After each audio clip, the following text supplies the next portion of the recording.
Assalomu alaykum. Qaysizlar? Yaxshimisizlar? Ani kommentariyda miyasida tarakanlar bilan urushib qolganlar bor ekan.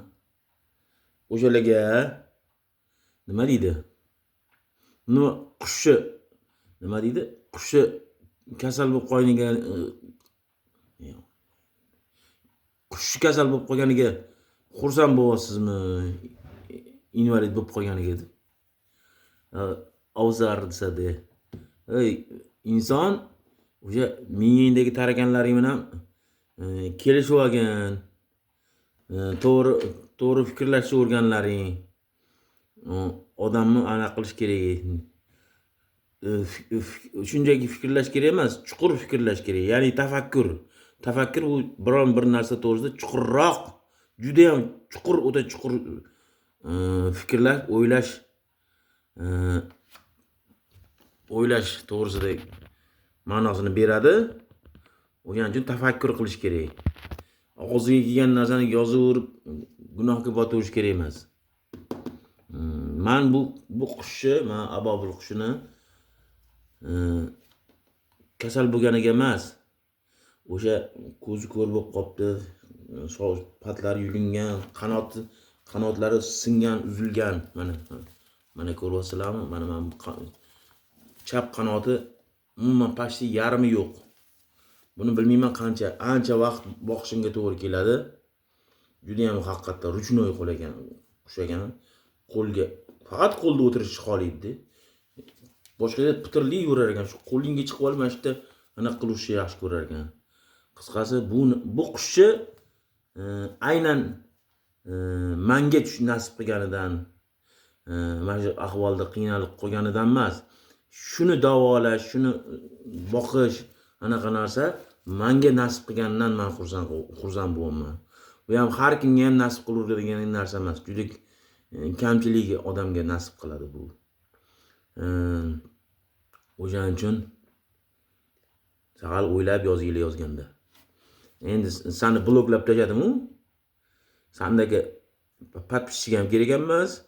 Videoyimni ko'radigan prosmotrchi ham kerak emas. Men o'zim uchun, yaxshi odamlar uchun bu videoni qilaman har doim. Mana shunaqa gaplar. Mana chap qanoti yarmidan ko'p uzilib ketgan, titilib ketgan. Usholmaydi. o'ng qanoti butun. O'ng qanoti butun. Ko'zi ko'r lekin. Ko'ziga dori quydim, saqal ochilganda yaxshi bo'lganday bo'ldi-yu menimcha. Lekin ko'z tegmasin, chaqqon. Inshaalloh tuzalib ketadi, xudo xolasa degan umiddaman. Bu Allohning lashkarlardan bu qushlar nima deydi? Любой не только o'sha Abraha, balki xudo biladi, hozir ham kerak bo'lsa jangga chiqadigan qushlar-da bular.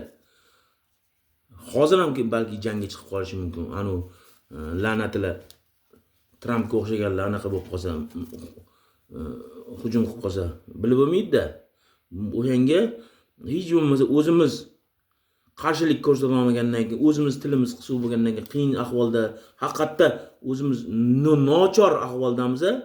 Chunki biza hoji akalar o'zini kibr bilan, o'zini anaqa yurishdan boshqaga yaramaydi. O'zini Makkaga borib anaqa qilib, Makkani iflos qilib, anaqa qilib, kibr bilan internetlarga qo'yib maqtanishdan boshqa narsaga yaramaydi bular. Shuni hisobiga biz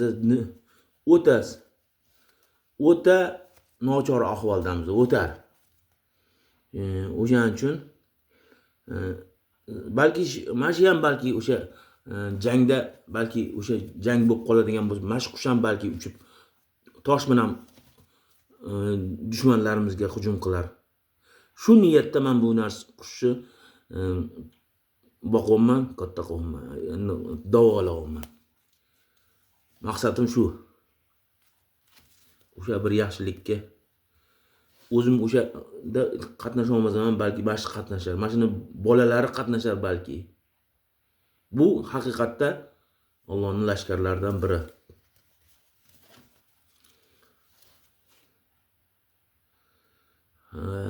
Bu ham Makkatullohda uncha-munchasini anaqasiga qo'navermaydi, har zamonda qo'nib turadi. U bir xil hojilarni, hoji onalarni yaxshi o'sha to'g'ri anaqada borgan, haqiqatda o'zini hojiligini bildirmaydigan, Alloh uchun borgan hojilarni boshiga qo'nganda,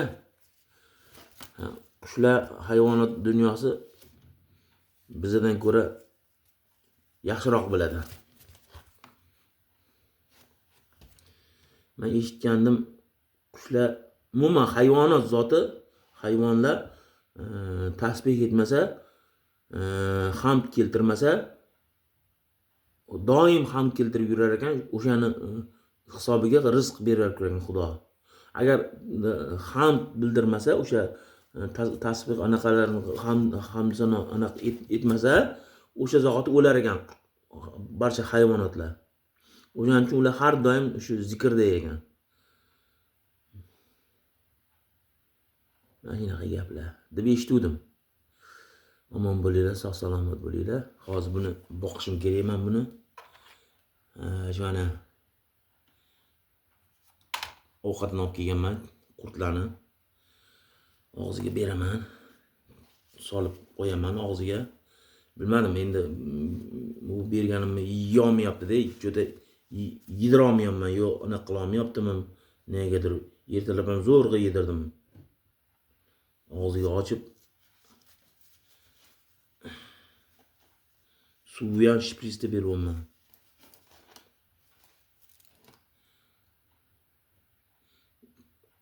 Ani qushlarga o'xshab og'ziga cho'qib yemayapti-da.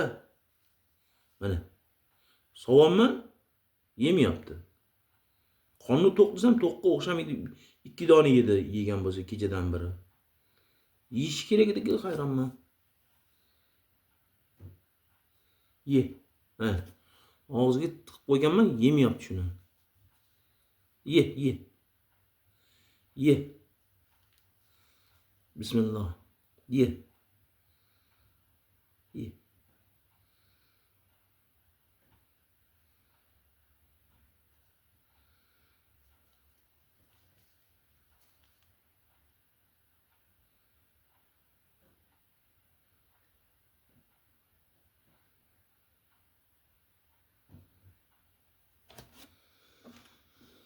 Xo'sh.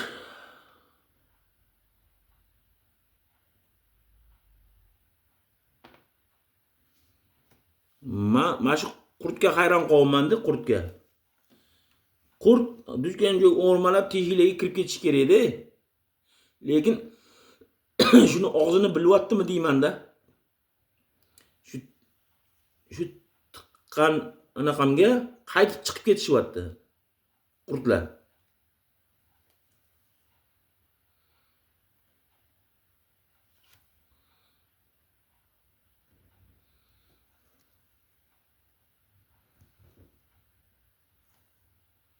Mana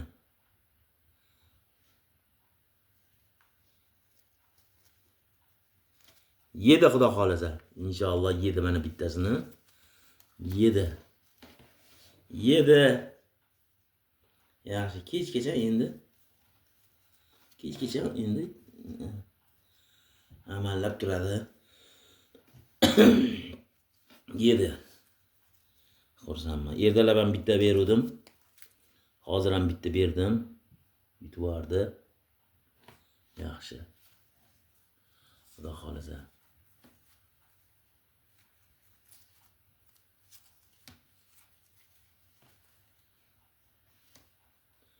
Endi suv beramiz.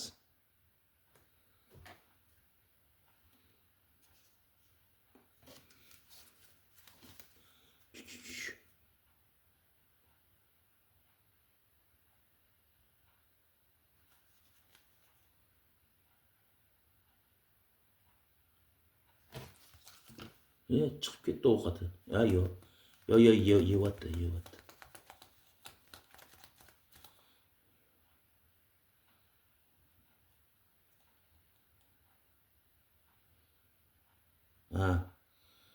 Yeb qo'ydi, xudo xolasa.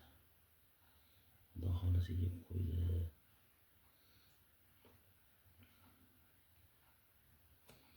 Omon bo'linglar, sog' salomat bo'linglar. Mana shunaqa boqyapmiz.